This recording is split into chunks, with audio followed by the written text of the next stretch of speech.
देखिए आज हम बात कर रहे हैं आपके 12th के सिलेबस के फर्स्ट टॉपिक की। 11th के अंदर तो आपने देखिए मैकेनिक्स से रिलेटेड बातें की, थर्मोडायनामिक्स से रिलेटेड बातें की, मतलब हम यांत्रिकी पढ़ चुके हैं, ऊष्मागतिकी पढ़ चुके हैं। आज हम 12th के सिलेबस का पहला टॉपिक स्थिर विद्युत की बारे में पढ़ेंगे। क्या होती है स्थिर विद्युत की, मतलब इलेक्ट्रोस्टैटिक्स क्या होती है, वो आज वाली क्लास में डिस्कस करते हैं। वैसे देखिए नाम से क्लियर है, हम यहाँ पर लिख देते हैं, बात कर रहे हैं हम स्थिर विद्युत की इंग्लिश में इसको हम इलेक्ट्रोस्टैटिक्स कहते हैं। देखिए नाम से क्लियर है, स्थिर विद्युत की मतलब देखो विद्युत की मतलब विद्युत धारा क्या होती है, हम किसी चालक के अंदर धारा प्रवाहित करते हैं, मतलब उसके अंदर आवेश का प्रवाह होता है। तो आवेश के प्रवाह से धारा आई, बट यहाँ इस टॉपिक लिखा है स्थिर विद्युत की, मतलब आवेश प्रवाहित नहीं हो रहा है, आवेश स्थिर अवस्था में है। और स्थिर अवस्था में अगर आवेश हो तो उनसे रिलेटेड क्या क्या पॉइंट्स होते हैं, वो सारे पॉइंट हम इस टॉपिक के अंदर डिस्कस करेंगे। बोल रहे हैं हम इलेक्ट्रोस्टैटिक्स, इलेक्ट्रॉन स्टैटिक स्टेट में, नॉट ओनली इलेक्ट्रॉन मतलब कोई भी चार्ज पार्टिकल आवेशित कण अगर स्थिर अवस्था में हो तो वो कहाँ पर किस टाइप का प्रभाव डालता है, वो प्रभाव इस पार्ट के अंदर पड़ता है। इस पार्ट की तुलना हम 11th के गुरुत्वाकर्षण वाले पार्ट से कर सकते हैं। गुरुत्वाकर्षण वाले पार्ट में हमने देखा था, हम किसी कण को छोड़ते हैं तो देखिए पृथ्वी की ओर जाता है। क्यों जाता है? पृथ्वी का अपना प्रभाव, पृथ्वी ने उसको खींचा। तो जिस प्रकार से पृथ्वी अपने चारों ओर प्रभाव उत्पन्न करती है, उसी प्रकार से हर आवेश या आवेशित वस्तु वो भी अपने चारों ओर प्रभाव उत्पन्न करता है। तो उस प्रभाव के अंदर क्या क्या और हम देखेंगे, अनुभव करेंगे, वो पॉइंट हम यहाँ पर डिस्कस करेंगे। तो देखते हैं हम क्या है ये स्थिर विद्युत की और इसके रिलेटेड पॉइंट्स क्या हैं। तो बार बार बोल रहा हूँ, इसमें हम बात करेंगे स्थिर आवेशों का और उनके प्रभावों का। तो क्या होता है आवेश, कहाँ से आता है आवेश, कितना आ सकता है आवेश और क्यों आ सकता है आवेश और किस तरीके से आता है आवेश, सबसे पहले हम ये देखेंगे, फिर हम इस टॉपिक के अंदर डिटेल में जाएंगे। समझ गए? तो सबसे पहले देखते हैं क्या है आवेश, आवेश कैसे आया, किस प्रकार से आता है। हम देखिए किसी भी वस्तु की बात करते हैं, जैसे देखिए हमारे मार्कर हैं, इस मार्कर में असंख्य परमाणु हैं। किसी एक परमाणु की मैं बात करता हूँ तो विद्युत रूप से उदासीन होता है। जैसा आपने केमिस्ट्री में पढ़ा, किसी एक परमाणु की बात करता हूँ, उसके नाभिक में अनगा प्रोटॉन होते हैं और इलेक्ट्रॉन चारों ओर घूमते रहते हैं। जितने प्रोटॉन होते हैं इलेक्ट्रॉन हैं, इसका मतलब एटम क्या हुआ, इलेक्ट्रिकली न्यूट्रल होता है। तो मैं इस मार्कर की बात करता हूँ, इस मार्कर में जितने भी परमाणु हैं वो सारे के सारे मैंने कहा इलेक्ट्रिकली न्यूट्रल है। इसका मतलब इस पर कोई आवेश नहीं, मतलब हाथ लगाने पर झटका नहीं मिलता है, इसका मतलब इस पर कोई आवेश है ही नहीं। समझ गए? लेकिन किसी न किसी तरीके से उसमें से हम इलेक्ट्रॉन निकाल दें या इसको इलेक्ट्रॉन दे दें तो उसको बोलते हैं क्या, हम आवेशित करना कहते हैं। क्या बोलते हैं उसको? अपन आवेशित करना कहते हैं। तो पहला पॉइंट है कि कैसे निकालेंगे इलेक्ट्रॉन, इलेक्ट्रॉन निकालने का तरीका क्या है। तो केमिस्ट्री में फिर आपने देखा था, देखिए 11th स्टैंडर्ड के अंदर अगर हम किसी परमाणु को ऊर्जा दें तो ऊर्जा से क्या होगा, इलेक्ट्रॉन उत्तेजित होगा और उत्तेजित होकर उत्तेजन अवस्था तक जाएगा, और ऊर्जा ज़्यादा दें तो हो सकता है वो परमाणु को छोड़कर चला जाए। मतलब आपने पढ़ा था किसी परमाणु को हम प्रथम आयनन विभव के बराबर ऊर्जा दें तो वो परमाणु इलेक्ट्रॉन त्याग देता है, और जैसे इलेक्ट्रॉन त्यागता है तो परमाणु में क्या होता है, इलेक्ट्रॉन की कमी। लेकिन धनात्मक आवेश तो उत्तर रहा, प्रोटॉन उत्तर रहे, तो क्या कहलाएगा, वो धन आवेशित कहलाएगा। तो जैसे जैसे इलेक्ट्रॉन बाहर निकलते रहेंगे परमाणुओं में से, वैसे वैसे धनावेश आता रहेगा और आपकी वस्तु क्या होगी, धनावेशित बनती जाएगी। तो इस प्रकार से धनावेशित किया जा सकता है। इसी प्रकार से हम किसी प्रकार से इलेक्ट्रॉन अगर उनको दे दें तो उनके इलेक्ट्रॉन की अधिकता हो जाएगी। इलेक्ट्रॉन की अधिकता का मतलब आपका वो पदार्थ ऋण आवेशित करेगा। मतलब एक तो डायरेक्ट प्रोसेस से इलेक्ट्रॉन निकालना या देना, इसको भी क्या बोलते हैं, आवेश करना कहते हैं। और दूसरा तरीका आप देख सकते हैं कि मान लो दीजिए दो वस्तुएं मैं आपस में घिस रहा हूँ, एक एग्जाम्पल ये मान सकते हैं, ये दो मैं आपको देखिए आपस में क्या कर रहे हैं, रगड़ रहे हैं। रगड़ने से क्या ऊर्जा उत्पन्न होगी, और वो ऊर्जा अगर इसके किसी एक परमाणु के प्रथम आयनन विभव के बराबर है तो इलेक्ट्रॉन त्याग देगा, और इलेक्ट्रॉन त्यागता और अगर ये ले लेता है तो त्यागना मतलब यहाँ पर धनावेश आया और उसने लिया मतलब क्या आया, ऋण आवेश आया। मतलब घर्षण के द्वारा भी वस्तुओं को हम आवेशित कर सकते हैं। ये तो क्या कहा मैंने, ऊर्जा देख के हम आवेशित कर सकते हैं। दूसरा मैंने अगर रगड़ के मैं आवेशित कर सकता हूँ। आप देखा होगा जब सिल्क के हमारे कपड़े होते हैं, अंधेरे में हम झटकते हैं तो चिनगारियाँ दिखती हैं। क्यों? क्योंकि जैसे झटका तो वायुमंडल से क्या हुआ, इसका घर्षण हुआ और घर्षण से ऊर्जा इतनी उत्पन्न हुई कि उसके अंदर से इलेक्ट्रॉन आराम से बाहर निकल सकता है और इस कारण से वो आवेशित हो गया। और वो आवेश आपस में क्या हुआ, प्रतिकर्षण के कारण ऊर्जा उत्पन्न करते हैं, जो आपने वहाँ पर रेशम के कपड़ों में, सिल्क के कपड़ों में देखा था। ऐसे हर जगह मतलब घर्षण की बात करूँगा तो घर्षण में हमेशा इस प्रकार से आवेश आते हैं। आप ये भी देखते हैं और पढ़ के आए हैं 11th क्लास के अंदर लॉज ऑफ मोशन में घर्षण वाले पार्ट में, घर्षण बल विद्युत चुंबकीय प्रकृति का होता है। मतलब वस्तु को घिसते हैं तो घिसने से क्या, दो परमाणुओं के बीच में क्या होगा, रगड़ होगी। तो रगड़ने से क्या होगा, वहाँ से इलेक्ट्रॉन का आदान प्रदान होगा और इलेक्ट्रॉन का आदान प्रदान प्लस माइनस आवेश वहाँ पर भी आते हैं। इसका मतलब आपका घर्षण बल विद्युत चुंबकीय प्रवृत्ति का बल कहलाता है। मतलब वहाँ पर घर्षण से जो ऊर्जा उत्पन्न हुई, ऊर्जा के कारण वहाँ पर क्या हुआ, इलेक्ट्रॉन का आदान प्रदान हुआ और इलेक्ट्रॉन का आदान प्रदान से हमने कहा वहाँ पर पकड़ बनी। मतलब वहाँ पर सतह से पकड़ बनी, उस बल को भी हम घर्षण बल कहते हैं। समझ गए? तो क्या कहा, एक तो मैंने कहा डायरेक्ट ऊर्जा प्रदान करके वस्तुओं को मैं आवेशित कर सकता हूँ। दूसरा मैंने कहा रगड़ कर, मतलब घर्षण द्वारा मैं वस्तुओं को आवेशित कर सकता हूँ। तीसरा मैंने कहा प्रेरण विधि से भी हम आवेशित कर सकते हैं। प्रेरण कैसे? जैसे मान लीजिए मैं इस कमरे में खड़ा हूँ, ये दीवार धनावेशित है और ये मान लो ऋणावेशित है। मान लो इसको ऋणावेशित है ही थोड़ी देर के लिए, मान लो धनावेशित है और किसी पदार्थ को मैंने इसके पास रखा, समझ गए, इसको पास में रखा और तो क्या होगा, देखिए ये धनावेशित है, विद्युत बल लगा इधर की ओर होगी, मतलब विद्युत क्षेत्र हमने कहा इधर की ओर है मान लीजिए। तो इसके अंदर जो इलेक्ट्रॉन है, मुक्त इलेक्ट्रॉन कहाँ जाना चाहेंगे, वो इधर जाना चाहेंगे। हो सकता मुक्त नहीं हो, परमाणु के अंदर वाले इलेक्ट्रॉन हैं उनकी भी ट्राई किया होगी, वो इधर जाने की होगी। और जो न्यूक्लियस है वो थोड़ा इधर की ओर शिफ्ट होना चाहेगा, तो आंशिक रूप से इधर क्या हुआ, धनात्मक, इधर क्या हुआ, ऋणात्मक। इसको बोलते हैं प्रेरण विधि। प्रेरित हुआ, हमने आवेश दिया नहीं, हमने बाह्य प्रभाव के कारण इसमें प्रेरित किया, तो उसको प्रेरण विधि कहते हैं। तो प्रेरण द्वारा भी वस्तुओं को हम आवेशित कर सकते हैं। समझ गए? तो मैंने क्या बताया आपको कि वस्तु को आवेश करने के क्या तरीका है। एक तो मैंने कहा ऊर्जा प्रदान करके, दूसरा मैंने कहा घर्षण के द्वारा, तीसरा मैंने कहा प्रेरण द्वारा। इस प्रकार से हम वस्तुओं को आवेशित कर सकते हैं। आवेश वस्तुओं पर आ सकता है, वो आवेशित वस्तु है, अगर मैं कहीं रखता हूँ तो वो आसपास प्रभाव उत्पन्न करती है। वैसे ही उत्पन्न करती है जैसे हमारी पृथ्वी उसके चारों ओर प्रभाव उत्पन्न करती है। हम किसी छत पर बैठे हैं, पाँव बाहर निकालें तो नीचे आ जाते हैं, इसका मतलब पृथ्वी का अपना प्रभाव, पृथ्वी ने खींच लिया। तो इस प्रकार से आवेशित कण, आवेशित वस्तु वो भी आसपास पृथ्वी की भांति ही प्रभाव उत्पन्न करते हैं। तो कहाँ पर कितना प्रभाव उत्पन्न करेंगे वो आज इस पाठ के अंदर हम डिस्कस करेंगे और आगे वाली क्लासेस के अंदर भी डिस्कस करेंगे। समझ गए? तो देखिए ये तो आवेश आने का तरीका है। अब हम बोलते हैं वस्तु को या पदार्थ को आवेशित कर तो दिया, बट कितना आ सकता आवेश, मतलब आवेश कितना आ सकता है। तो देखिए मैं रगड़ रहा हूँ तो मैंने कहा 1 इलेक्ट्रॉन निकाला, 2 निकाला, 3 निकाले, 4 निकाला, आधा पाव पूर्ण इलेक्ट्रॉन तो निकल नहीं सकता। इसका मतलब वस्तु पर जो आवेश आएगा वो आवेश कितना होगा, न्यूनतम संभव आवेश का पूर्णांक गुणनफल आएगा। पूर्णांक मतलब 1 electron, 2 electron, 3 electron, n electron. समझ गए? इसको बोलते हैं क्या बोलते हैं, आवेशों का क्वांटीकरण का सिद्धांत। क्वांटा का मतलब होता है न्यूनतम संभव मान और न्यूनतम संभव मान होता है इलेक्ट्रॉन का आवेश। जैसे वस्तु को कभी मैं आवेशित करूंगा तो उस पर न्यूनतम संभव आवेश कितना आएगा, इलेक्ट्रॉन के बराबर ही आएगा। हालांकि छोटे आवेश भी होते हैं, e/3, 2e/3 ऐसे बोलते हैं, बट हम नाभिक की भौतिकी पढ़ेंगे तब हम समझेंगे। हमारे इस पार्ट का स्कोप तो यही कहता है कि न्यूनतम संभव आवेश क्या होता है, इलेक्ट्रॉन के बराबर होता है। इलेक्ट्रॉन का बटाबटी वाला इलेक्ट्रॉन आवेश यहाँ पर नहीं होता, तो मैं ये बात नहीं करूँगा। हम यहाँ पर सिर्फ बात करेंगे कि हम आवेश क्या होता है, न्यूनतम संभव इलेक्ट्रॉन के बराबर। इसका मतलब वस्तु पर आवेश कितना हो सकता है, न्यूनतम संभव आवेश का पूर्णांक गुणनफल। पूर्णांक मतलब Q की बात करता हूँ तो Q क्या हुआ, NE, और N क्या होता है, बिलोंग्स टू व्हाट, I मतलब पूर्णांकों का समुच्चय। पूर्णांकों मतलब 0, 1, 2, 3, 4 up to infinity, -1, -2, -3 up to what, infinity. तो इस प्रकार का आवेश वस्तुओं पर हो सकता है। इसको आवेशों के क्वांटीकरण का सिद्धांत कहता है। आवेशों के लिए और स्थिर विद्युत्की के लिए वैज्ञानिक कूलाम ने काम कर रखा है। तो साइंटिस्ट कूलाम के रेस्पेक्ट में इन आवेश का मात्रकम कूलाम लिखते हैं। क्या लिखते हैं, कूलाम। समझ गए?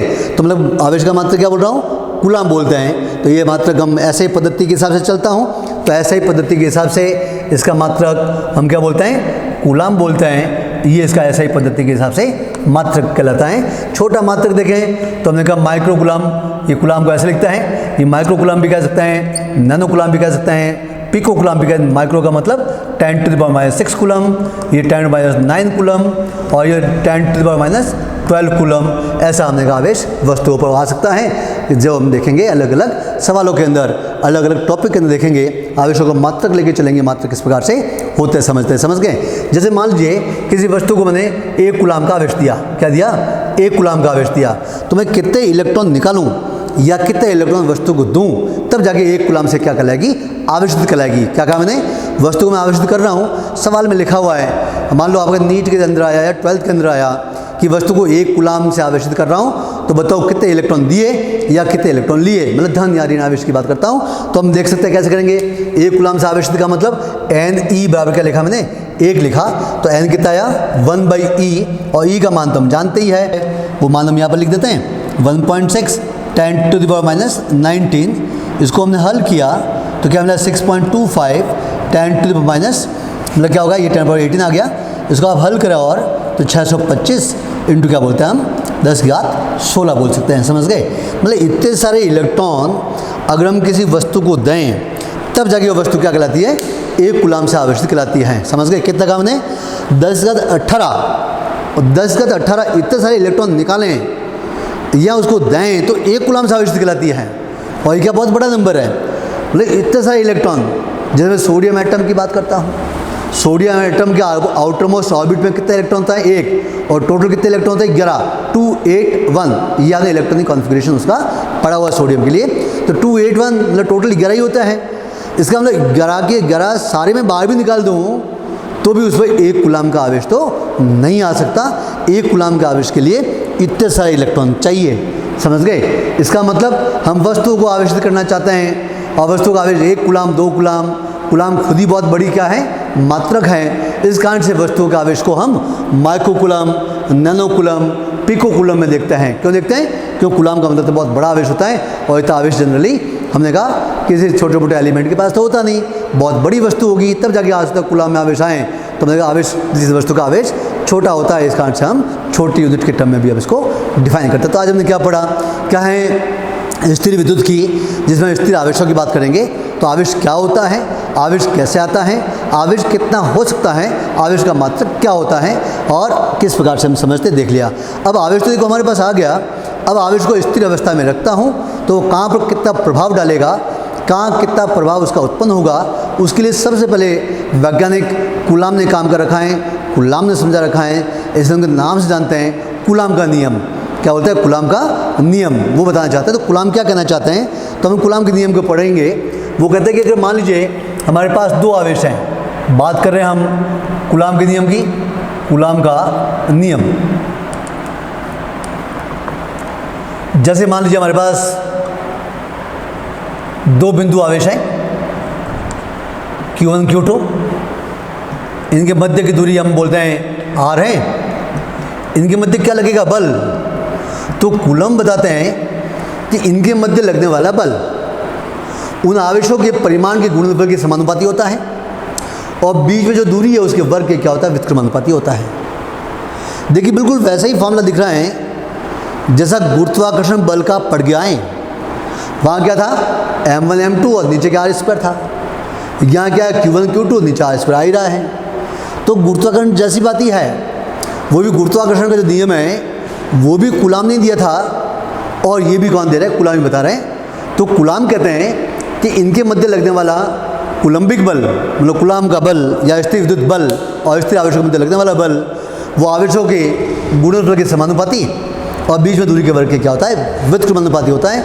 ये प्रयोग द्वारा कूलाम ने देखा है, उनके निष्कर्ष देखे हैं, उनके निष्कर्ष के आधार पर ऐसी चीज़ें उन्होंने बताई है जो आज दिन तक लागू हो रही है, और अपन जगह जगह एक्सपेरिमेंट में काम भी ले रहे हैं, और इनकी बातें एकदम सही है। इस कारण से हम इस बल को हम फंडामेंटल फोर्स भी कहते हैं। क्या बोलते हैं, फंडामेंटल फोर्स, मतलब मूलभूत बलों की श्रेणी में भी इसको हम डालते हैं, समझ गए। दोनों को अगर हम सम्मिलित करें इनके नियम के अनुसार तो मुझे मिलता है Q1 Q2 बटे r², और क्या होता है बराबर K Q1 Q2 बटे r², ऐसा इन्होंने लिखा था, समझ गए। मतलब इनके मध्य क्या लगेगा, बल। तो बल का मान ये होता है, ये K क्या है, समानुपाती नियतांक है, जिसको हम कूलाम का नियतांक कहते हैं। और इस कूलाम के नियतांक की बात करें तो माध्यम क्या होता है, परिवर्तित होता है, अलग अलग माध्यम में अलग अलग होता है। जहाँ गुरुत्वाकर्षण बल की बात आपने की थी, वहाँ लिखा था G m1 m2 बटे r², और G को कहा था सार्वत्रिक नियतांक, मतलब कहीं भी जाए वही रहेगा। हालांकि नई रिसर्च के अकॉर्डिंग देखा जाए तो जी भी बदलता है, मतलब गुरुत्वाकर्षण नियतांक भी बदलता है, समझ गए। नई रिसर्च में ये आया हुआ है कि वो परिवर्तित होता है। और यहाँ पर हम देखते हैं कि ये भी क्या होता है, माध्यम से माध्यम बदलता है। मतलब इन दोनों के मध्य माध्यम कौन सा है, हवा है, पानी है, ऑयल है, कैसा माध्यम रखा है, इसके हिसाब से इनके मध्य लगने वाला बल क्या होता है, परिवर्तित होता है। ऐसा कूलाम बताते हैं, ऐसा कूलाम ने प्रयोग द्वारा देखा गया है, समझ गए। तो इस के को कूलाम नियतांक कहते हैं। मैं बोल रहा हूँ अलग अलग माध्यम के लिए इसका मान अलग अलग होता है। और कूलाम ने इसको कहा निर्वात के लिए ये बताया गया क्या होगा, 1/4 पाई एप्सिलॉन 0 कहते हैं। क्या बोलते हैं, एप्सिलॉन 0। इस एप्सिलॉन 0 को बोलते हैं निर्वात की विद्युतशीलता। निर्वात की विद्युतशीलता का मतलब है निर्वात जो माध्यम है, मतलब आवेश को रखूँगा तो निर्वात में वो कितना प्रभाव उत्पन्न कर पाएगा आवेश, वो माध्यम के प्रभाव पर निर्भर करता है। जैसे आप देखिएगा, मान लो हमारे पास कोई आवेश है, मैंने आवेश को निर्वात में छोड़ा, वहाँ तक प्रभाव उत्पन्न कर रहा मान लीजिए, और मैंने पानी भरता हूँ तो वो यहीं तक प्रभाव उत्पन्न कर पाता है केवल। इसका मतलब माध्यम क्या कर रहा है, अवरोध डाल रहा है। तो माध्यम के अवरोध डालने की क्षमता को कह सकते हैं, या माध्यम के परमिट करने की क्षमता को कह सकते हैं। इसलिए इसको क्या बोलते हैं हम, माध्यम की पराविद्युतशीलता कहते हैं कि माध्यम कितना इसको विद्युत प्रभाव उत्पन्न करने में सहायता प्रदान करता है। उसको नापने के लिए हम विद्युतशीलता का प्रयोग करते हैं। निर्वात के लिए कूलाम ने कहा कि इनको बताया, इनको कहा कि 8.85 × 10⁻12 ये वैल्यू उनकी होती है, ऐसा बताना चाहते हैं। कौन, निर्वात के लिए एप्सिलॉन 0 की वैल्यू ये होती है। इस वैल्यू को अगर मैं यहाँ डालता हूँ और हल करता हूँ तो मुझे के का मान लगभग मिलता है 9 × 10⁹ ये हमने का मात्रक मिलता है, मतलब इसका मान मिलता है। इसका मात्रक क्या होगा, तो मात्रक यहाँ से निकाल सकते हैं। क्या होगा, newton metre square into coulomb square. क्या बोलते हैं, न्यूटन मीटर स्क्वायर बटे कूलम स्क्वायर, और यहाँ क्या होगा, कूलम स्क्वायर बटे न्यूटन मीटर स्क्वायर। ये हमने का क्या होता है, इसका मात्रक होता है, समझ गए। क्या बोलना चाहता हूँ, ये निर्वात की विद्युतशीलता थी, तो अलग अलग माध्यम के लिए इसका मान अलग अलग होगा, तो अलग अलग माध्यम के लिए के का मान भी क्या होगा, अलग अलग होगा। इसलिए बोलते हैं कूलाम बल माध्यम पर क्या करता है, निर्भर करता है। गुरुत्वाकर्षण बल और कूलाम बल में बेसिक डिफरेंस यही है कि कूलाम बल माध्यम आधारित होता है, जबकि हम बोलते हैं गुरुत्वाकर्षण बल माध्यम आधारित नहीं होता है। मतलब सूर्य और चंद्रमा के मध्य कितना आकर्षण बल लगता है, वो दोनों के मध्य कोई भी माध्यम आ जाए, इनके मध्य लगने वाला आकर्षण बल क्या रहेगा, वही रहेगा।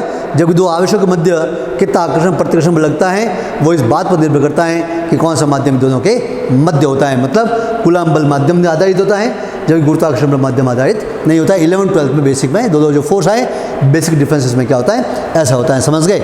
अब देखिए इसमें क्या करेंगे, इस फोर्स को फिर समझते हैं। फोर्स के फॉर्मूले में क्या आया, ये देखो नीचे आया r², क्या आया नीचे r²। इसका मतलब आप ये भी 11th में पढ़ के आए, जिस बल के फॉर्मूले में नीचे r² आता है उसको बोलते हैं कि वो बल व्युत्क्रम वर्ग के नियम का पालन करता है।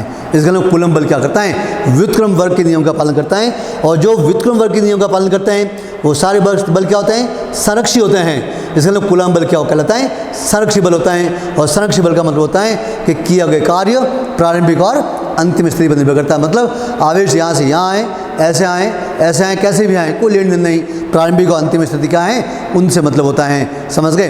तो हम क्या बोलना चाहते हैं कि हमने कहा ये बल कौन सा हुआ, संरक्षी प्रकृति का हुआ, क्योंकि इन्वर्स लॉ को फॉलो करता है, तो कूलम बल संरक्षी प्रकृति का होता है, ठीक है। और देखो क्या बोलते हैं, अगर मान लो समान प्रकृति क्या है तो प्रतिकर्षण होगा, विपरीत प्रकृति क्या है तो क्या होगा, आकर्षण होगा। तो आकर्षण हो या प्रतिकर्षण होगा कहाँ पर, इस लाइन के अलॉन्ग ही होगा। जो भी बल लगेगा कहाँ लगेगा, इस रेखा के अनुदिश लगेगा, किसी कोण पर नहीं लगता है, समझ गए।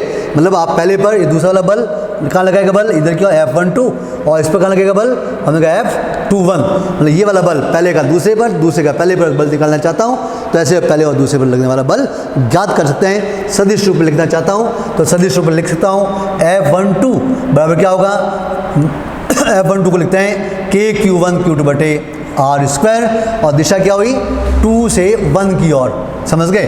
देखो दिशा कहाँ है, 2 से 1 की ओर, तो क्या लिखा 2 से 1 की ओर दिशा r, क्या लिख दिया मैंने यहाँ पर। और फिर दूसरे पर लगाने वाला बल निकालना चाहता हूँ F21, तो क्या KQ1 Q2 बटे r² मैंने लिखा। ये पीछे क्या लिखूँगा R12 क्या, मतलब इसकी दिशा कहाँ है 1 से 2 की ओर, तो 1 से 2 की ओर मैंने यहाँ पर लिख दिया। अब देखो इस सूत्र को देखो, आगे वाली चीज़ दोनों के लिए बराबर दिख रही है आपको, ये दोनों बराबर हैं। पीछे क्या है, ये R21 कैप, ये R21 कैप, और ये क्या है R12 कैप। दोनों के इकाई सदिश है, इकाई सदिश का परिमाण एक होता है, बट दिशा में क्या है विपरीत। तो मैं क्या लिखूंगा यहाँ पर माइनस लिखूंगा, क्यों, एक तो इधर है, एक इधर है, तो दिशा में क्या है विपरीत, और विपरीत होने के कारण मैं इसको ये लिखता हूँ। इन मान को अगर यहाँ लिख के देखता हूँ तो मुझे मिलता है F12 बराबर माइनस F21, ये मुझे मिलता है। समझ गए, मतलब पहला वाला आवेश दूसरे वाले पर कितना बल लगाता है, दूसरा वाला आवेश पहले वाले पर कितना बल लगाता है, तो दोनों बल के परिमाण में बराबर आए, दिशा में क्या है विपरीत आए। और ये फिर हमने 11 में पढ़ा है, इसको न्यूटन गति का तीसरा नियम कहते हैं। इसका हम लोग कूलाम का बल न्यूटन की गति के तीसरे नियम का भी क्या करता है, पालन करता है। समझ गए, क्रिया प्रतिक्रिया टाइप, जितना बल इसने इस पर लगाया उतना बल इसने भी इस पर लगाया, तो हमने कहा क्रिया प्रतिक्रिया का बल का क्या करता है, एक प्रकार से कह सकते हैं ये पालन करता है। समझ गए, दोनों बल परिमाण में बराबर, दिशा में क्या बोला विपरीत। इसका मतलब इस पूरे तंत्र पर दो आवेशों का जो युग्म है, तंत्र है, इस पर लगने वाला परिणामी बल क्या होगा। अगर मैं परिणामी बल निकालना चाहता हूँ तो परिणामी बल दोनों का क्या होगा, जोड़ होगा। तो मैं दोनों को जोड़ करता हूँ और दोनों को जोड़ करने पर क्या मिलता है मुझे, 0। इसका मतलब पूरे तंत्र पर लगने वाला परिणामी बल क्या मिला, 0। एक आवेश दूसरे आवेश पर बल तो लगा रहा है, लेकिन पूरे तंत्र की बात करता हूँ, सिस्टम की बात करता हूँ, तो उस तंत्र पर कोई बल नहीं लगता है। और हम ये भी जानते हैं जब भी किसी तंत्र पर कोई बल कार्य नहीं करता है तो उस तंत्र का पूरा रेखीय संवेग सदैव क्या होता है, संरक्षित होता है। इसलिए इनका भी रेखीय संवेग क्या होगा, संरक्षित। अगर प्रतिकर्षण में दूर दूर जा रहे हैं तो भी संवेग संरक्षित रहेगा, और आकर्षण में पास पास आ रहे हैं तब भी हमने रेखीय संवेग तो क्या होगा, संरक्षित होगा। मतलब ये कह सकते हैं कूलाम बल के प्रभाव में तंत्र का कुल रेखीय संवेग सदैव क्या होता है, संरक्षित होता है, हमेशा ऐसा होता है, ऐसा कहते हैं। दूसरा बोलिए, तंत्र पर लगने वाला परिणामी बल 0 है, और तंत्र पर परिणामी बल 0 होने का मतलब तंत्र का सेंटर ऑफ मास जहाँ होगा वहीं रहेगा, क्योंकि जो बाह्य बल लगा ही नहीं और बाह्य बल लगा ही नहीं तो सेंटर ऑफ मास मूव करेगा ही नहीं। इसका मतलब इसका द्रव्यमान जो भी दोनों का है, और सेंटर ऑफ मास अगर मान लो यहाँ आया तो सेंटर ऑफ मास यहाँ होगा, चाहे वो प्रतिकर्षण से कितने दूर चले जाएं, आकर्षण कितने पास आ जाएं, सेंटर ऑफ मास जहाँ होगा वही होगा। मतलब कूलाम बल के प्रभाव में कभी भी सेंटर ऑफ मास मूव नहीं करता है। कूलाम बल के प्रभाव में तंत्र का कभी भी रेखीय संवेग संरक्षित, मतलब संरक्षित हमेशा रहता है, रेखीय संवेग परिवर्तित नहीं होता है। आप देख भी सकते हैं, एक उदाहरण मैं लेता हूँ। मान लो 2 आवेश हैं, 2 आवेश हैं, क्या बोला मैंने, तंत्र पर लगने वाला परिणामी बल 0 है, बट कणों पर बल लग रहा है। मतलब पहले पर बल, ये दूसरे पर बल, तो दोनों पर बल लग रहा है, बट तंत्र पर 0 है। तो जब कणों पर बल लग रहा है तो कण तो त्वरित गति करेंगे, लेकिन तंत्र पर बल नहीं लग रहा है तो तंत्र त्वरित गति नहीं करेगा। इसका मतलब तंत्र साम्य अवस्था में रहता है, लेकिन तंत्र के कण कभी भी साम्य अवस्था में नहीं रहते हैं। कूलाम बल के प्रभाव में तंत्र के कण सदैव त्वरित गति करते हैं। अगर त्वरित गति कर रहे हों तो क्या होगा उनका त्वरण, क्या होगा उनका सापेक्ष त्वरण, क्या होगा उनका सापेक्ष वेग। ये सारी चीज़ें हम यहाँ पर कैलकुलेट कर सकते हैं। आप देखिएगा, ये पहले पर लगने वाला बल था, तो पहले वाले का त्वरण क्या होगा, त्वरण निकालना चाहता हूँ तो आएगा F12 बटे हमने कहा इसका द्रव्यमान लिखूंगा मैं, और दूसरे वाले का त्वरण निकालना चाहता हूँ तो F21 बटे हम इसका द्रव्यमान लिखेंगे। हम समझ गए, दिशा में विपरीत हमेशा होगा, प्रतिकर्षण में विपरीत जाएंगे, आकर्षण में भी विपरीत है। देखिए आप, तो क्या होगा, सापेक्ष त्वरण क्या होगा, अगर मैं सापेक्ष त्वरण निकालना चाहता हूँ तो A1 minus of minus A2 लिखूंगा। मतलब A1 प्लस क्या लिखा, A2। हमने कहा ये क्या कहलाता है, हमने कहा सापेक्ष त्वरण आ गया। समझ गए, सापेक्ष त्वरण निकालना चाहें कणों का, क्या बोल रहा हूँ, तंत्र का त्वरण कभी नहीं होगा, तंत्र सदैव साम्य अवस्था में होगा। कूलाम बल के प्रभाव में तंत्र सदैव साम्य अवस्था में रहेगा, लेकिन कण साम्य अवस्था में नहीं रहेंगे, कण त्वरित गति करेंगे, और कण अगर त्वरित गति करते हैं तो उनका सापेक्ष त्वरण क्या होगा, ऐसे सापेक्ष त्वरण ज्ञात कर सकते हैं। अभी भी मैंने कहा था कि तंत्र पर लगने वाला परिणामी बल 0 है, और जब परिणामी बल 0 तो संवेग भी क्या होगा, संरक्षित होगा, और संवेग संरक्षित कैसे होगा पता करते हैं। जब 2 मैंने आवेश लिए, मैंने यहाँ पर छोड़ दिया, यहाँ ने छोड़ा तो प्रारंभिक वेग कितना है, 0। बाद में प्रतिकर्षण दूर गए, मान लो यहाँ पर आया, एक यहाँ आया, एक यहाँ पर आया, और यहाँ पर इसका वेग मान लो V1 हो गया, इसका वेग मान लो क्या V2 हो गया, तो क्या होगा, सापेक्ष वेग, दूर जाने का सापेक्ष वेग या पास हो जाने का सापेक्ष वेग क्या होगा, वो भी निकाल सकते हैं। तो पहले क्या था इनका संवेग 0, ये दोनों विराम अवस्था में थे, बाद में चल रहे संवेग क्या होगा, ये हमने कहा संवेग का जोड़ बाद में भी क्या आना चाहिए, 0। मतलब पहले का संवेग बाद के संवेग क्या होना चाहिए, बराबर संवेग संरक्षण का नियम कहता है कि पहले जब जीरो है तो बाद में भी जीरो होना चाहिए, मतलब m2v2 बराबर क्या होगा माइनस m1v1, समझ गए, मतलब दोनों विपरीत दिशा में जाएंगे। ऐसे इनके संवेग की बात कर सकते हैं। सापेक्ष त्वरण निकालना चाहते हैं, सापेक्ष संवेग निकालना चाहते हैं तो सापेक्ष संवेग को भी कैसे निकालेंगे? सापेक्ष वेग क्या होगा? एक हमने कहा इधर की और दूसरा हमने कहा हमेशा विपरीत होगा, तो हमने कहा ये v1 मतलब v1 इधर v2 इधर, सापेक्ष के लिए बीच में माइनस लगा दिया और एक दिशा के लिए माइनस लगा दिया, तो ऐसे ऐसे सापेक्ष वेग ज्ञात कर सकते हैं, समझ गए। तो ये था हमारा कूलाम का बल। कूलाम बल क्या होता है? कूलाम बल हमने कहा संरक्षी बल होता है, व्युत्क्रम बल के नियम का पालन करता है। कूलाम बल के प्रभाव में सेंटर ऑफ मास हमेशा वहीं रहता है और सेंटर ऑफ मास वहीं रहने का मतलब तंत्र साम्य अवस्था में रहता है। तंत्र कण सदैव त्वरित गति करता है। अगर त्वरित गति क्या होगा? सापेक्ष त्वरण, और क्या होगा? सापेक्ष वेग। तो ऐसे कणों का, आवेशित कणों का सापेक्ष वेग और सापेक्ष त्वरण ज्ञात कर सकते हैं, ऐसे ज्ञात करते हैं। ये छोटे छोटे पॉइंट्स हैं, बहुत से इंपॉर्टेंट पॉइंट्स है ये। डायरेक्ट क्या करते हैं, आप फॉर्मूला पढ़ लेते हैं और डायरेक्ट फॉर्मूले पर आधारित सवाल कर लेते हैं, ऐसा नहीं। इसके अंदर क्या बातें छुपी हुई है, जब तक बातें आपके दिमाग में नहीं बैठेगी तब जाके आपकी बुक के सारे क्वेश्चन सॉल्व नहीं होंगे। तो बुक के सारे क्वेश्चन आप इजीली सॉल्व कर पाएँ, उसके लिए ज़रूरी है कि उस पॉइंट से रिलेटेड क्या क्या पॉइंट्स और बनते हैं वो आपके दिमाग में सेट होना जरूरी है, और जब पॉइंट्स आए सेट हो गए तो क्वेश्चन इजीली सॉल्व हो सकते हैं। नहीं जनरली स्टूडेंट ये शिकायत करते हैं फिजिक्स में थ्योरी समझ में आती है, क्वेश्चंस होते नहीं। कारण क्या है कि केवल ये फॉर्मूला पढ़ते हैं और फॉर्मूले पर आधारित सवाल करने की कोशिश करते हैं, तो एक दो तो हो जाते हैं, आगे उससे होते भी नहीं। क्यों? आगे भी पॉइंट में बोले वो सारे पॉइंट लगता है, अगर पॉइंट वो दिमाग के अंदर हैं तो ही वो क्वेश्चन होंगे, नहीं तो होंगे नहीं। तो ऐसे हम हर टॉपिक के साथ हर कंसेप्ट को मॉडिफाइड करेंगे। आगे आपने जो पढ़ा हुआ है उसमें मैं करेक्शन करवाऊंगा आपको, और करेक्शन करके बताऊंगा ये चीज़ सही नहीं है, इसमें ये और ऐड करें और ये ऐड करें, ये ऐड करें, तो आपके 12th प्लस 12th के साथ नीट, 12 और 12 के साथ IIT एडवांस तक आराम से किसी भी क्वेश्चन को इजीली डील कर सकते हैं, और कम से कम टाइम में घर पर मैक्सिमम क्वेश्चन अटेम्प्ट कर पाते हैं, और मैक्सिमम अटेम्प्ट करने के बाद रिजल्ट उनका आ पाएगा। नहीं तो 2-3 सवाल पढ़ने के बाद रुक जाएंगे, यार हो ही नहीं रहा, फिजिक्स तो बड़ी टफ है, ऐसा लगेगा। तो इस चीज़ को बाहर निकालना है, और बाहर तभी निकलेगी जब चीज़ें हमें इस टाइप से पता हो, तब कर पाएंगे, समझ गए। तो मिलते हैं नेक्स्ट क्लास के अंदर।